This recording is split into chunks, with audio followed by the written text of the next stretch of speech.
quite a lot of people don't really spend enough time playing in the mute.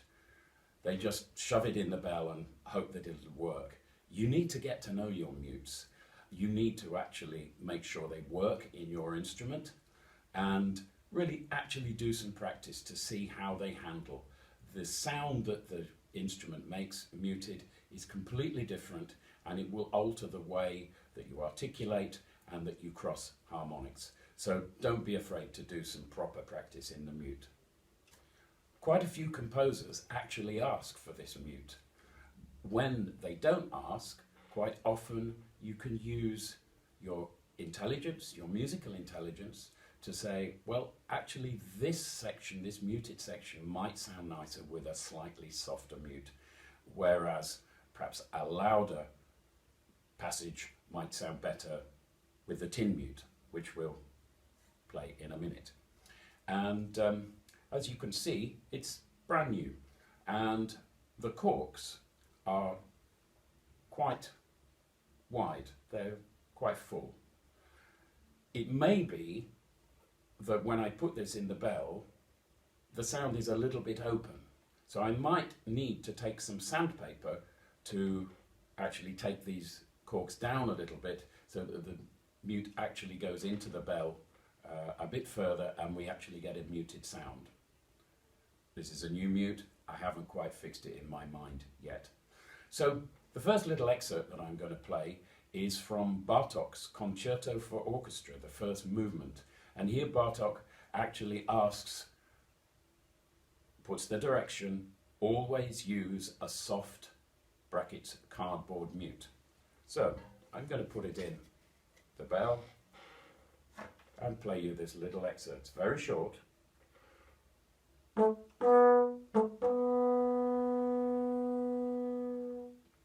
Okay. Quite often we're asked to play extremely quietly, particularly in the symphony orchestra. Here's a little muted section from Debussy, Image pour orchestre, from the second movement, and it's extremely quiet. So this mute will also give us a very nice colour.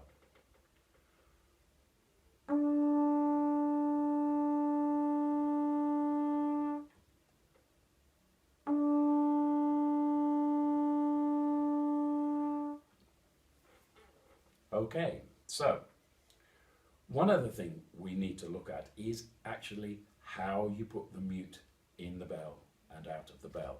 If you're left-handed like me, you have an advantage because you can keep your mutes down here on the left-hand side, and then when you need to use them, you can pick them up very quickly and put them in and twist. Now, quite often, particularly in a quiet passage, or if you're recording, you'll need to put the mute in very quietly. So I recommend that when you put the mute in, you take the cork and slide it up the bell like this. It doesn't take long, and twist. And when you come out, release and slide it out, and you make a quiet mute change. So we're going to go on now, use the familiar tin mute, metal mute. This is a new version by Denis Wick Products with the copper bottom. Gives a darker sound. Some people prefer the ordinary silver bottom, which is a little bit harder the sound. This is a dark sound. And to demonstrate the tin mute, the metal mute, I'm going to play a section also from Bartók. And this is the ballet, The Miraculous Mandarin. And there is a lovely passage for the trombones, all three trombones. I'm just going to play the first trombone part now. And it's as the robbers are hiding, and then the entry of the rake. And this is a particularly interesting glissando section as well, where we have to use alternate positions, and it's one of the rare places in all the repertoire where we actually play the high A flat in first position. You'll all be saying, oh my God, that's not possible, it's out of tune. Well, when you need to do a glissando like this, it's actually the best place to do it. So here we go. This is the metal mute, and Bartók's Miraculous Mandarin.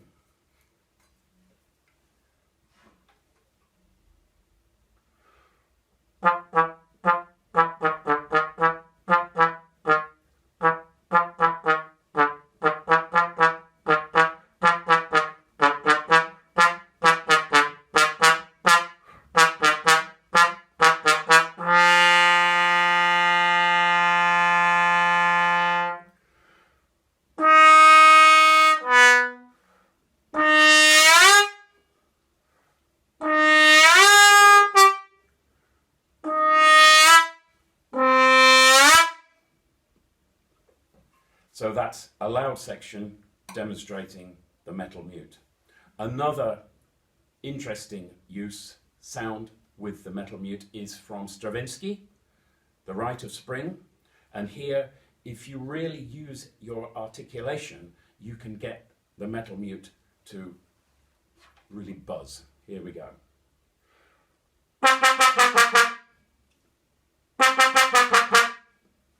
So what we have to remember with the mute, it doesn't really make you sound softer. You are creating a completely new sound, a completely different sound to your trombone.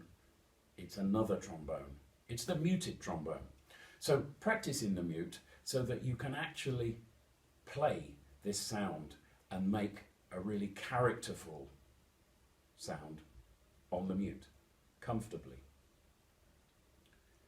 So, I'm going to take out the metal mute and move on to the cup mute. Now this is a metal adjustable cup, and you can see that this part comes off and can slide up. If you take the cup part off, if you're really pushed, you can use the middle bit as a straight mute if there's time and you don't have your tin mute to hand. So first of all, I'm going to play a little excerpt from Jacques Castorade, his sonatine for trombone and piano, a beautiful piece. If you don't know it, go and listen to it. It's one of our top solo pieces. And at the end of the second movement, there is a passage that is marked sourdine bol, cup mute, en français. So I'm going to use here the cup mute with a tight setting. So I'm going to slide it in. It's in tightly. Now I'm going to move the cup almost up onto the bell to give a tight setting. Here's the end of the second movement of Castorade's sonatine.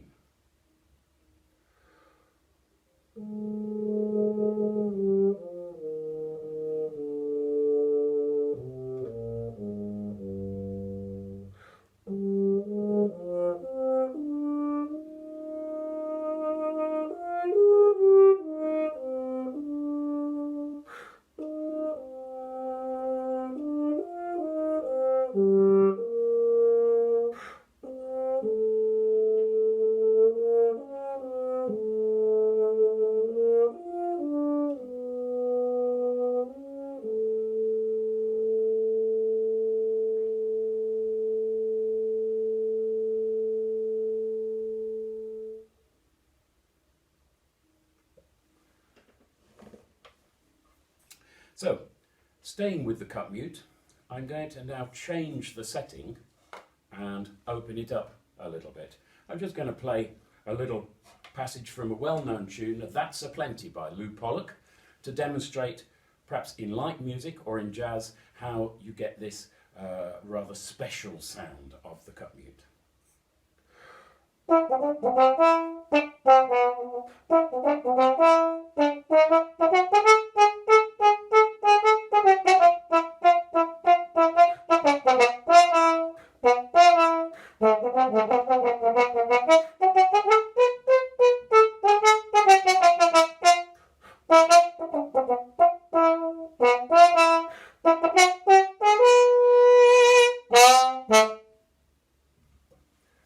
Finally, our old friend, the Harmon mute. This is the one that when you're listening to cartoons on the television, Tom and Jerry, for instance, whenever something terrible happens to Tom, you normally get the Harmon mute.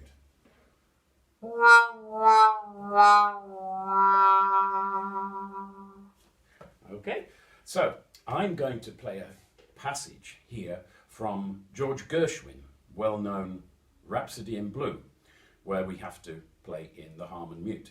This one is an additional problem because you need to get the mute out extremely quickly. So sometimes you need to actually hold the mute in and just have it lightly engaged so you can pull it out very quickly, and when it comes out, find somewhere to put it down quick. I'm going to just place it between my legs so that I can play.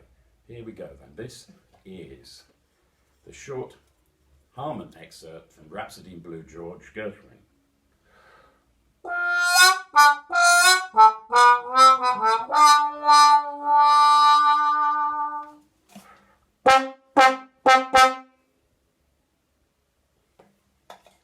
So, quick mute change, Harmon mute, with the tube in. Now sometimes you're asked to play with the tube out. So I'm going to take the tube out, discard it here, and play with the mute with the tube out. And to finish my little demonstration, I'm just going to play quite a beautiful tune on the Harmon with the tube out, another Gershwin number, Summertime. I hope you've enjoyed this little demonstration. I think you'll agree that the Denis Wick mutes are very fine. They're very much up to the job. Enjoy your trombone playing. Don't forget to practice in the mute. Make sure they fit the bell. George Gershwin, Summertime.